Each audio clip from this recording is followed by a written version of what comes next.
Hello YouTubers, it's your girl Nancy and I'm back again with another video. Now this video, I wanted to go over my journey from high school to becoming an OTR. I thought this would be a really fun video because I do get a lot of questions about the path that I took in order to become what I am today.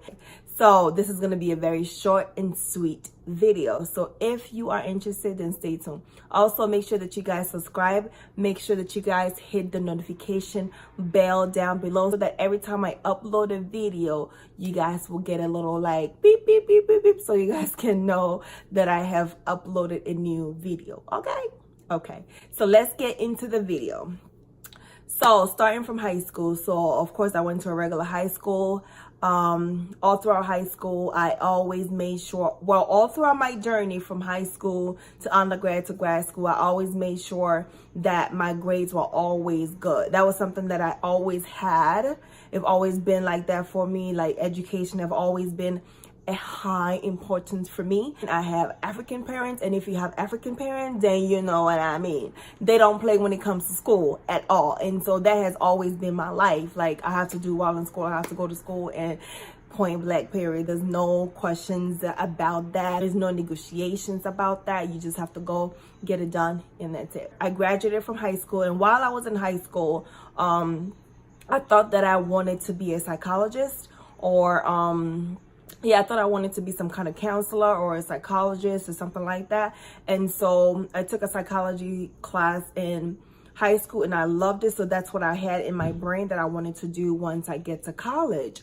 And so also in high school and undergrad, I was also always involved in, clubs and stuff like that, which allowed me to do a lot of volunteering in the community, which I always knew would be a plus on my resume. So I was always involved in that way. So after I graduated from high school, I applied to a college around, I lived in Jersey, so I applied to a college in Jersey. So I wanted to go to an in-state school to save money. So that's what I did.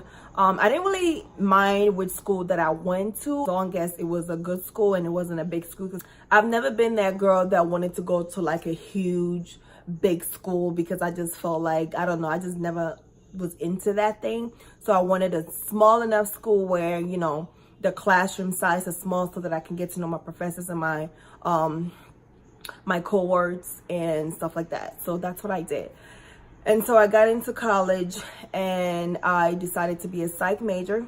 And so, so I took some psych courses. So freshman year, sophomore year, around between sophomore or junior year, that's when I realized that, I don't think that I want to go ahead and get my doctorate degree to be a psychologist. I want to do something else. And so I started doing research. I started talking to people, and thank God I had a conversation with an OT that went to my school. She was telling me, she was like, I'm going to school for occupational therapy. You should really look into that. And I was just like, what is that? Like, what is OT?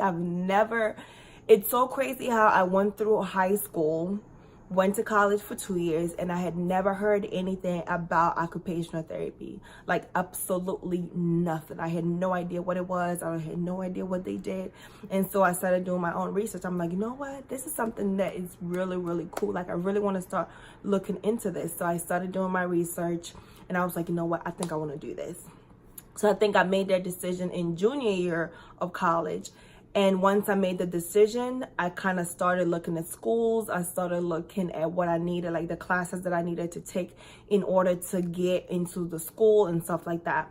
And so in addition to my classes to get my psych degree, I also decided to do a minor. So I got my bachelor's degree in psychology and a minor in gerontology. And the reason why I wanted to do a minor in gerontology is that I always wanted to work with the older population, and so I thought it would be a good degree to have, and so that's what I did. So in addition to those classes, my psych classes, my gerontology classes, I also took extra classes in order to get into OT school. So those classes were abnormal psychology, statistics, and I think lifespan development, and I think and functional anatomy. Functional anatomy 1 and 2. So those were the classes that I took. And in addition to that, I also needed to do some shadowing. which I did. My first shadowing was at a hand therapy clinic, and the second shadowing I did was at a skilled nursing facility in the area in which I lived. Now, how did I get those people to allow me to come in there and shadow? I just gave them a call and asked them if they would be interested for a student to come over and do some shadowing hours in order to get into a T school. And thank God they said yes. And basically that's what I did. And so I got all those things done. I got the classes all done. And I made sure that I got a B or better in all those classes in order for me to get my right foot forward and make sure that I'm getting into the school that I want to get in, and also to make sure that I'm started on a good note. So if you are going to take your classes in order to get into a T school, make sure that you get a B or better in those classes. Okay? All right. And so I did that. I did my shadowing, and then so once I graduated from undergrad, I got my degree in psychology and gerontology. I also had my extra classes until I graduated. Instead of graduating in May, I ended up graduating in December because I had to take all those extra classes, which was cool. Yeah, but anyway, so I applied to a T school in Buffalo, New York, and I got into the school that I wanted to go to, and that was the only school that I had applied the second year. So I took a year off after my undergrad. And so I got in, and then, yeah, and then I started OT school.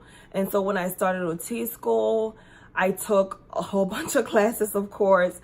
OT school was 3 years for me. I know some schools are 2.5 years, but my school was 3 whole years. So basically with OT school, I started 2014, fall 2014. So for the breakdown of how the semesters, where I wrote it down, because sometimes I confuse myself about how it went. So like the fall 2014 was the first semester. The spring 2015 was another semester. The summer of 2015 I had off. Fall 2015 was another semester of classes. Spring 2016 was a semester of classes. Summer 2016, the whole summer, I had field work. I had field work for 6 months. So the first field work was 3 months, which was in the summer. The second field work was another 3 months, which was in the fall of 2016. I came back to school. So I was out of school for 6 months doing field work. I came back to school spring 2017 and had graduation. So I had classes that semester and then graduation. So basically that's how OT school went in a very short summarized version. I'm trying to see if I can find my transcript somewhere so that I can give you guys exactly what classes I took for each semester. If you guys are interested in that, I could definitely do that. And then, because I don't want to just give you guys like, it's been, how long has this been? I graduated 2017, 2019 now, so it's been 2 years. And of course, those classes that I took in 2014 has been even longer, so I don't remember each class and when I took it. I just know like a summary what kind of classes I took. But if you guys want that, like specifically like what classes I took for what semester, just let me know down below and I can definitely make a video like that for you guys. And another thing too, you will also have little mini field works called the level 1s, and you might have a week here and there. I can also definitely make another video and talk about my fieldwork experiences, just for those people who will be going to fieldwork this summer, so you guys can have an idea of what, like, where I went for my fieldworks and stuff. And that's it. That was it. Thank you guys so much for watching. Make sure that you guys like, comment, and subscribe as always. And I'll see you guys later. Bye.